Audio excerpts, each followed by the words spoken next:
Welcome, everyone. We're so pleased to have you with us today for the third session of Gallagher Talks. This morning's topic is Black Swan events. Our speakers will discuss what constitutes a Black Swan event and how these can be identified and managed to align with other known and unknown exposures, which are inherent to the operational goals and objectives. I'm pleased to introduce our speakers for this morning, Andrew Hosie, our VP of Strategic Growth at Gallagher in Canada, and April Pittendreigh, our VP of National Claims, who's here with me live in London, Ontario. If you'd like more information on April or Andrew, feel free to click on the right of the screen and connect with them through LinkedIn. A couple of items before we get started. You'll be receiving a recording of this webinar later this week when the sessions are all completed. And because of the fast-paced nature of our talks today, any questions that are sent in via the question and answer box will be answered following the sessions several days after the end of this event. For anyone online that's having technical difficulties, you can use the question and answer box, and we will be here to troubleshoot any questions you may have.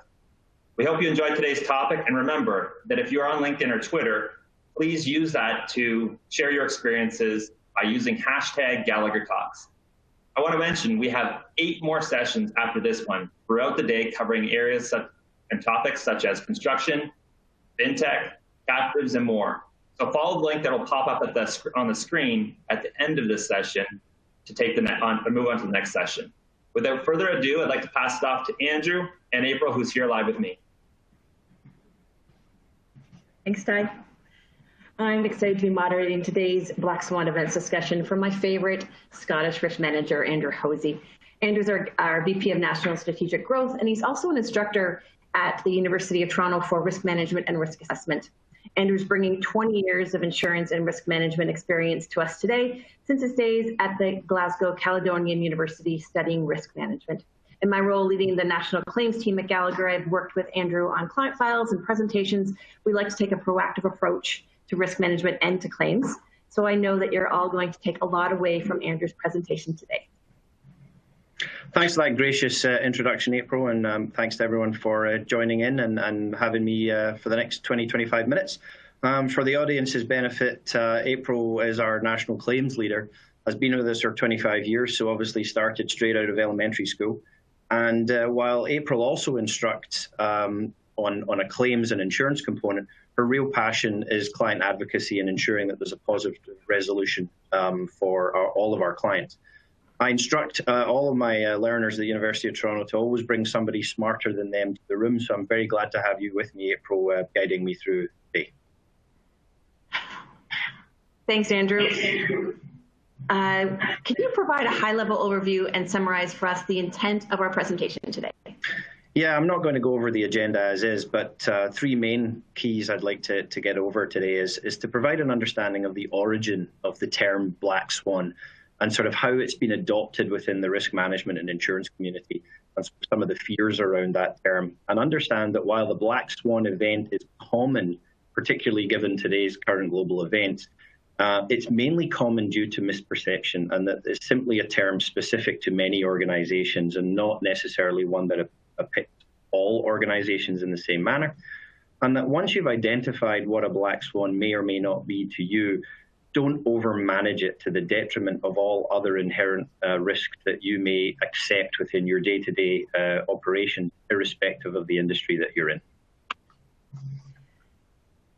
So, what is a Black Swan? Well, other than being a pretty good-looking bird, it first came around in juvenile second-century characterization.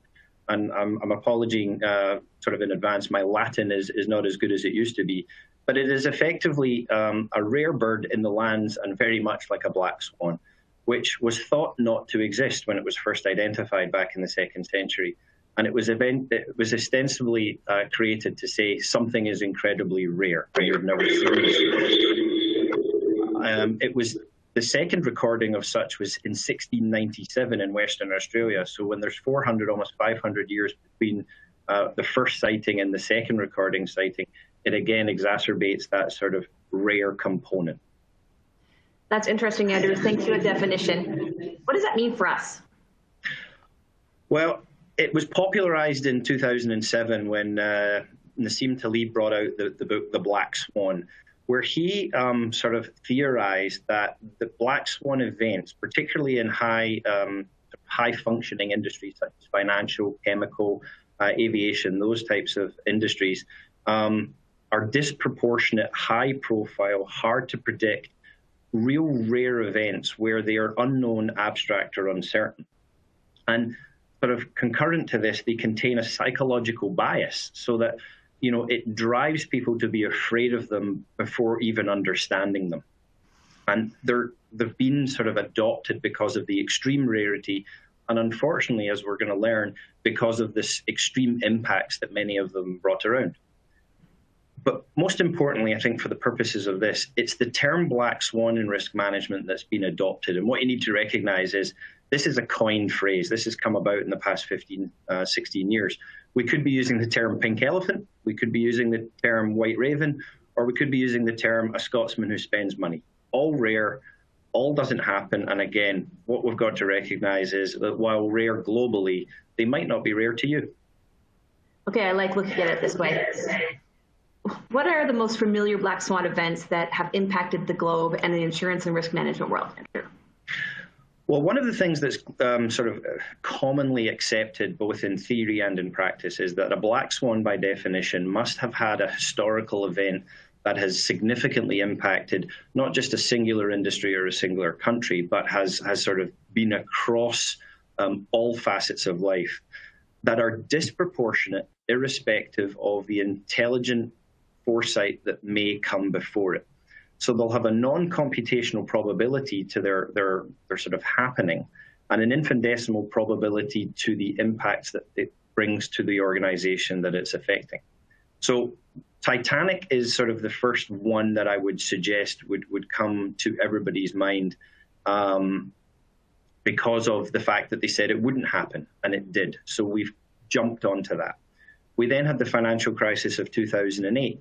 And having just watched The Big Short, the movie The Big Short, there are arguments that wasn't, because a couple of individuals did actually identify that. And now, obviously, in the sort of COVID-19 era, or the coronial time as we're going to be known, that is it's creeping into everybody's thought process as a black swan event. But a bit of a spoiler here: a black swan event must have a beginning, a middle, and an end. And unfortunately, we haven't seen the end of COVID right now. Hopefully, we're on the downward spiral. But because there's been no end, and because there is upside risk that is being seen by many organizations who have taken advantage per their industry, it's widely being regarded as a non-black swan event, because I know that might be a question that comes up. So it would seem to me that a black swan event could be unique to every different type of business and organization. Yes, not all organizations will be affected by the same black swan, and not all black swan events are actually a downside risk. So when you look at organization-wide risk management, it is traditionally the 4 quadrants of risk. These are the enterprise risk management 4 quadrants: financial, operational, strategic, and hazard. And I coined the phrase organization-wide risk management because many companies, many clients that we have, they don't feel they're of a size that warrants an ERM type approach. And that's not the case. These 4 quadrants will look at everything from property, casualty, liability, process failures or not having a process in place, technological challenges, interest rate, FX, financial exchange rates, etc. With the strategic risk box being those that are typically outside or out with an organization's ability to control both their happening and the downstream effects. So when, again, talking COVID, simply because of the time we're in, it's almost like a strategic risk event because it was uncontrollable from its happening, although the downstream events are. But what does this mean to the people listening, and what does this mean to the organizations? Well, every organization needs to identify which quadrant the most risks are, which quadrant their black swan risk is in, and how to manage each in a like-for-like manner. And importantly, how to determine what that risk might be in terms of the detriment to them. Is it financial? Is it reputational? Is it health and safety? Is it all of the above? And correctly find that balance. But as we've seen with some of our return to work protocols, which I've been working on with our benefits division here at Gallagher, our greatest asset is the human capital and is the employees that we have. And while each of those 4 boxes that I've mentioned contain a person or personnel type of risk, It's the greatest asset of organizations, which is our employees, which may limit or exacerbate any triggered risk. So the inactions or an action of an individual might make a risk worse than it could be, or actually manage a risk outside of the business. And in conclusion on this one, every organization is different. Every organization will have a much larger risk that is of top of mind to them. And while I say that, it's very, very similar to our employees. And effectively, it's, one organization's rubbish is another organization's treasure. So really, you've got to manage it on a like-for-like manner. Okay. So how does an organization figure out their risk to which they're exposed? How do they manage all of these risks in a total cost of risk approach?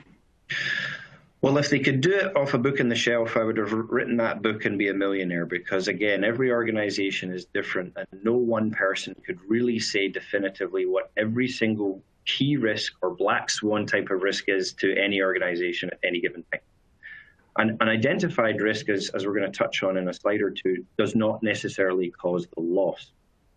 So taking a sort of holistic approach to enterprise-wide risk management or organization-wide risks to you, take a look at something like ISO 31000, which is highlighted here, or the Australia-New Zealand Standards 436, where you're really looking at an agreed and globally recognized stringent framework to identify, assess, manage, measure, and treat. And if you look at the 7 R's and the 4 T's here, very briefly, you've got to understand what each risk is, recognize what they mean to you and the potential impact they could cause, rank them, and not in a, I think this is more serious than the next one. It's rank them in a like-for-like manner, where you're scoring them with the same metrics across the board annually so that you know what's top of mind and why. Determine what's top of mind and why, and therefore manage your response, which I'm going to touch on. We're then going to talk about what resources. Now, that's not just people, but also money, whether you're reactionary or proactive, how you report them and to whom, i.e., I need to report them to my key stakeholders, I need to report them to my investors, I might need to report them to the shareholders, and so on and so forth, and you need to review. Enterprise risk management, as it's depicted here, isn't something that you do once. It's really a culture from within that organizations who, when doing it successfully, will build it in so that it's an ongoing process and engage those key assets, those employees, so that they can better determine what those risks are. So once you've identified those risks, April, what you really need to look at is how to respond to them. And there's 4 T's here. And again, there are a few Brits speaking throughout the course of today, so you'll have to forgive the UK learning here. But the first one is tolerate. So you're identifying something that's inherent to you. For example, if you're a fireworks manufacturer, the threat of fire and explosion within your manufacturing facility is built right there in the title. So you might have to tolerate potential losses and manage them accordingly. The treatment of identified risks. So they might be inherent or they might be that black swan that you're having to accept.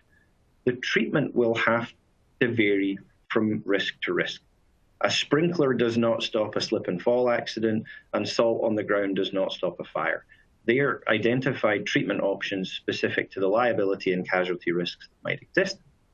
Transfer. This is your insurance component. This is transferring it through the use of a broker to a carrier who's willing to take that risk that you are managing and telling a good story upon renewal, and properly remunerating you if and when there is a loss. And spoiler alert, April, as you would know, there's always going to be a loss or a risk that occurs.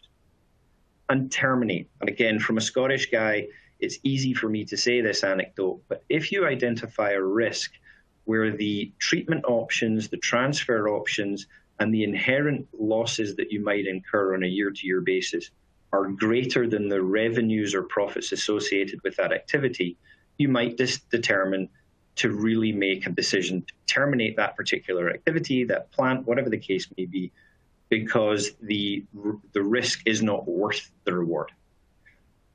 In conclusion for this one, and again, you could go on a lot about this, and it is a bit of a passion of mine. When considering this approach, any organization really, in my opinion, should consider 6 key facets to help manage their total cost of risk. What insurance program do you have? What is it structured? And is it designed to sort of respond and cover all of the risks that you're identifying.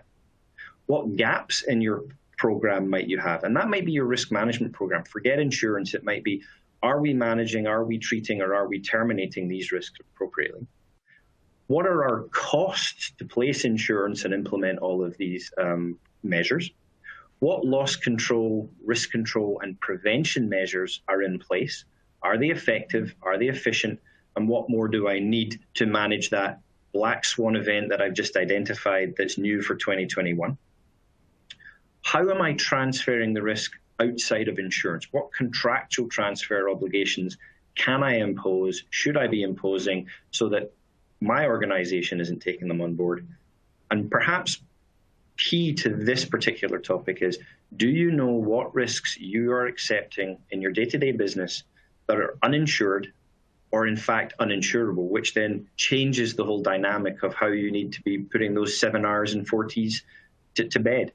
So we know that COVID is the trigger, but is COVID an insurable issue? Is BI caused by the pandemic, and what's insurable because of it? And I think, you know, that's something that we need to address in a broader topic, April. Yeah.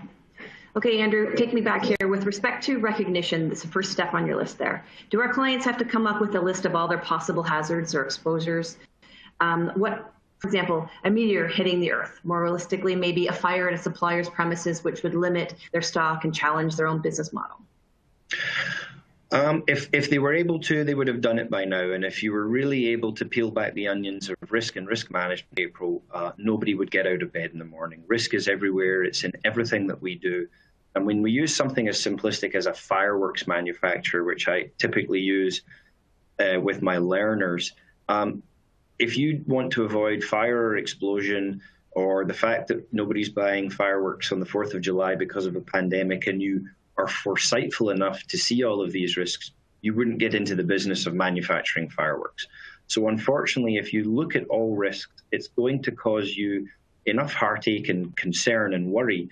You know, something, again, I've lost enough hair in my 20 years on behalf of my clients, whereby you've really got to identify what you can tolerate, what you can manage, and what's important is what is acceptable to you in a like-for-like manner. You will have a Black Swan event that is impacting you, but as we talked about with the current COVID, the Black Swan of COVID right now is actually allowing organizations who do web conference, technology and, restaurant delivery companies, they're seeing an upside swing. So it hasn't been as detrimental as bars and cinemas in the aviation industry. So again, identifying your Black Swan, where you are measuring each risk in a likelihood multiplied by impact, giving your overall severity. And this map here is an actual client example that we've had the privilege of working on, where we've mapped the severity of all of their risks so that they can actually focus on the ones in the red and, dare I say it, touch wood, rest easy on the ones which aren't as great. So the ones in the yellow, they're not worrying about. They're accepting that these are part and parcel of their normal operation, and they've got to move forward. And when you map them in this manner, and when you look about what's insurable and where the loss might come from, you've got to appreciate that doing it this way, April, will help you with the predictability of risks. Now, key, Black Swan, inherent, emerging, however the term is, and then not doing it gives you that lack of confidence, which actually is a contributory factor to your Black Swan event, not global Black Swan events that we've talked about, but what your Black Swan event to your organization, how you manage it moving forward. All right, looking at this map here, put this in perspective with the claims example. Would a fire at your premises, would that be a red? No. So again, a fire to a fireworks manufacturer versus an onboard fire on a cruise liner or an airline, same risk, much greater in terms of the likelihood, severity, potential impact, both singular event, reputational, and for the longevity of that organization. So again, when you look at risk as a singular context, whether it be fire, theft, explosion, demolition, cyber hacking, and so on and so forth, all of those risks might might impact every organization, but they're not the same in terms of severity. So you must manage them appropriately. And by mapping them, as I've just shown, you can actually rest easy on some and be sort of sprung into action on others. But I'm going to turn the tables a little bit, April, here, because I've said I'm going to bring someone smarter than me to the room. So how does an organization, when they've identified a black swan, or if they don't know what the black swan is, how do they phone up and say, I've got this catastrophic risk, can I claim? Or I believe a black swan has befallen me, can I claim? How does that work? Yeah. So, Andrew, the standard commercial business policies are meant to be a catch-all for the expected loss exposures, those that the insurance companies can predict and underwrite and charge a reasonable premium for. So property claims like fire, theft, water damage, they're common, as is a bodily injury claim from a liability perspective. But after a black swan or a catastrophic event, the insurance companies have changed their wordings to exclude these: war, terrorism, nuclear events. So as we speak, insurance companies are busy adding new virus exclusions to both property and liability policy wordings. But on the flip side, once our insurance companies have had time to understand and assess their new exposures, they have developed specialized policies to provide coverages for the new risks, like cyber, terrorism. You can buy insurance for those now. So you can purchase insurance for almost any type of risk if you're aware of the exposure and you can afford the premiums associated with insuring it. A great example of this is the recent Wimbledon event cancellation policy. It paid out $140 million following the cancellation of the tournament due to the pandemic. So, Andrew, this one's so interesting. Wimbledon did not purchase a policy for a pandemic, but their risk managers understood that their black swan would be any situation that resulted in the cancellation of their tournament. They had to purchase event cancellation coverage, which will come into play for so many reasons, including a pandemic. Wimbledon recognized their main exposure, and they were willing to pay $2 million a year for the last 17 years for the coverage. So they paid over $30 million in premiums for this event cancellation, but it paid off this year, $140 million claim paid out. So we already know who's going to be nominated for Risk Manager of the Year. That's right. I guess what I'm saying is that this is truly not an insurance conversation. Not all exposures are insurable. Risk management should be a holistic approach. There's many exposures that are either uninsurable or the cost to insure them would just not be feasible. Yeah, and I think that's the key thing. No risk manager would have said, we need to insure for pandemic, even though Bill Gates told us about it in 2018. But what they did identify was, if we are unable to have this event for whatever reason, and that could have been the explosion and demolition of their entire facility, it could have been for the weather. In the UK, it's probably because of the weather. It could have been for a grub impacting the grass. It could have been catastrophic injury to the top 100 tennis players in the world. Whatever the reason be, i.e. the triggers caused the loss and the claim. So it's important to understand how your black swan is going to come to fruition so that you're having the right conversations with your risk professionals. Perfect. Well, that's why I brought you, April. You know more about this stuff than I do, so thank you. So, to conclude, and cognizant of time, and I'm thanking everybody for joining and hoping they'll stay with Gallagher for the remainder of the day with some of our other speakers. Why bother do this at all? Why concern yourself? Why shouldn't we all, as business owners and business managers, bury our head in the sand when we sort of understand what a black swan event is? Well, as I said, if you worry that much about risk, you will not go into business or conduct your business as you do. But if you manage risk and identify risks that are impactful to you, and use an appropriate methodology to identify and assess, looking at something as I alluded to in terms of 6 program drivers, including uninsurable or gaps or uninsurable losses and things of that manner. Over time, you'll improve your total cost of risk through knowledge and the implementation of a risk-driven culture from within the organization. Risk-averse does not mean good risk culture. You can still accept risk, but if it's known as to what could impact and cause a black swan to you, you will actually be best placed to understand what your key risks are, which are the most important. A key risk might not be the most important for you for that given year, and which stakeholders and why have the greatest concern, and therefore you need to communicate all of what you're doing. So over time, as you increase your risk management knowledge, your risk maturity will increase, and your total cost of risk will decrease over a certain amount of time. So recognize what your risk management programs are, understand if they are properly placed to manage the risks that you are implementing. Make sure you know that if and when risk does happen, right, it's going to, will you be remunerated properly? Will somebody like yourself, April, be in a position of strength to advocate on their behalf? And in totality, is the transfer costs, the employee costs, and everything efficient for your organization, accepting small, inherent, ongoing risks that you must take, and large black swan events that you're hoping to avoid through all of the management things that I've touched on. So in conclusion, and again, I want to talk about this just very, very briefly, COVID as a black swan event has begun to be disproven because the indications of it being an outlier are actually sort of there. We've had pandemics in Ebola, polio, the Great Flu of 1918, SARS, H1N1, and what have you. So pandemic as a concept is not as a great of an outlier.